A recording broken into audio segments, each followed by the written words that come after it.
नाज़रीन, आज से हम एक नया सिलसिला आपके लिए शुरू कर रहे हैं जिसका नाम है दास्ताने दुनिया।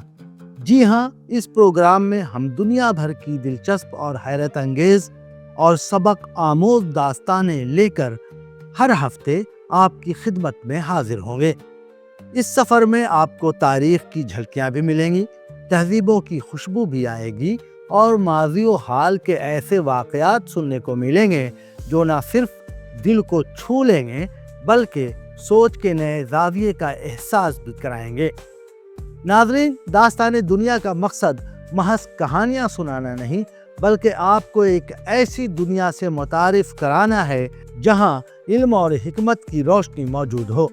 हर किस्सा ज़िंदगी के तजर्बात का अक्स होगा और हर बयान आपको नया एहसास दिलाएगा।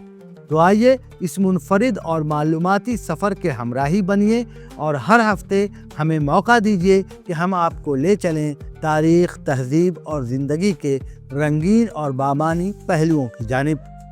नाज़रीन, आप हमारे इस प्रोग्राम को स्पॉन्सर भी कर सकते हैं। बराए करम इस नंबर पर राब्ता करें। तो आइए अब चलते हैं आज की कहानी की तरफ। तारीख़ में कुछ ऐसे मुसाफिर गुजरे हैं जो सिर्फ रास्तों को नापने नहीं निकले बल्कि दुनिया को समझने, देखने और महसूस करने निकले। उन्हीं में से एक हैं इब्न बतूता, जिन्हें दुनिया शहज़ादा मुसाफरत के नाम से भी याद करती है।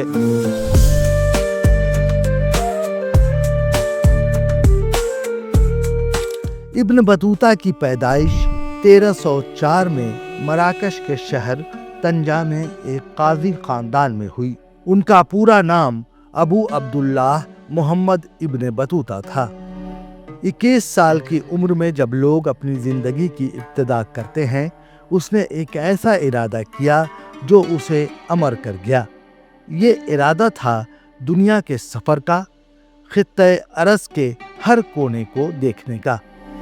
इब्न बतूता ने सबसे पहले सफ़र हज किया, लेकिन मक्का का ये सफ़र उसके लिए इबादत से ज़्यादा एक नई दुनिया का दरवाज़ा बन गया। इब्न बतूता जब मक्का से वापस आया तो दिल में था कि रुकना नहीं बल्कि हर जगह को एक मर्तबा देखना है, फिर आगे बढ़ना है। अगले 29 साल इब्न बतूता ने सफ़र में गुजारे। उसने अफ्रीका के साहिलों से लेकर तुर्की, ईरान, वस्ती एशिया और फिर हिंदुस्तान तक का सफ़र किया और इस सफ़र में सिर्फ मनाजिर नहीं देखे बल्कि लोगों के रस्म रिवाज, शहरों का नक्शा, हुकूमत का निज़ाम और माहौलियात का इल्म इकट्ठा किया।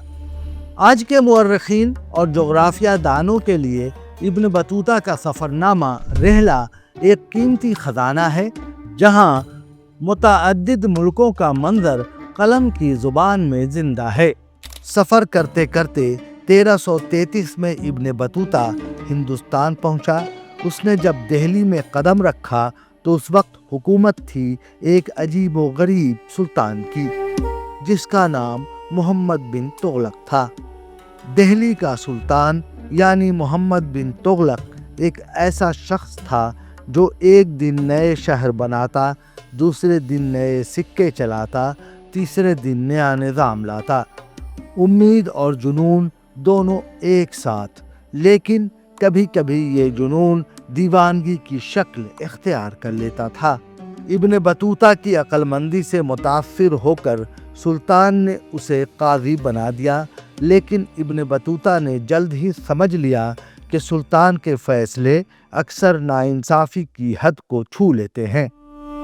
ज़रा सा शक पर कत्ल, ज़रा सी गलती पर सज़ा और फिर एक वक्त ऐसा भी आया जब इब्न बतूता खुद सुल्तान के शक में फंस गया और उसे कैद कर दिया गया।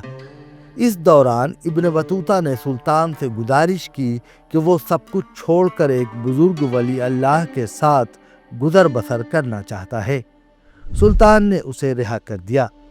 यह इब्न बतूता की ज़िंदगी का वो मोड़ था जहां उसने समझा कि सिर्फ जिंदा रहना ही सबसे बड़ी नेमत है।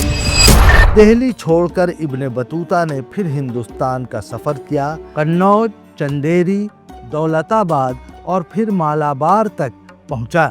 مالابار میں اس نے دیکھا ایک عجیب منظر۔ اس نے دیکھا کہ ایک ایسا درخت جس کا ایک پتا سال میں صرف ایک مرتبہ رنگ بدلتا، پہلے سبز سے پیلا، پھر لال اور پھر گر جاتا۔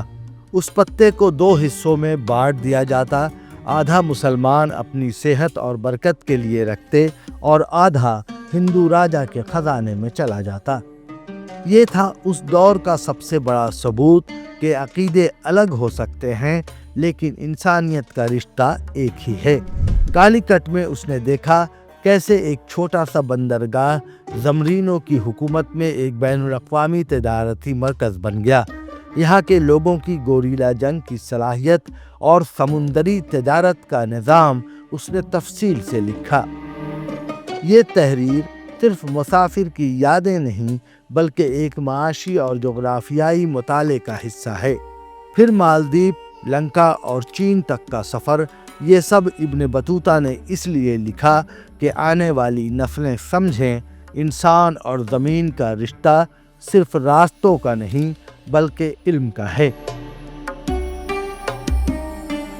5 سال بعد وہ مراکش واپس پہنچا اور اپنا مشہور سفر نامہ رحلہ لکھا۔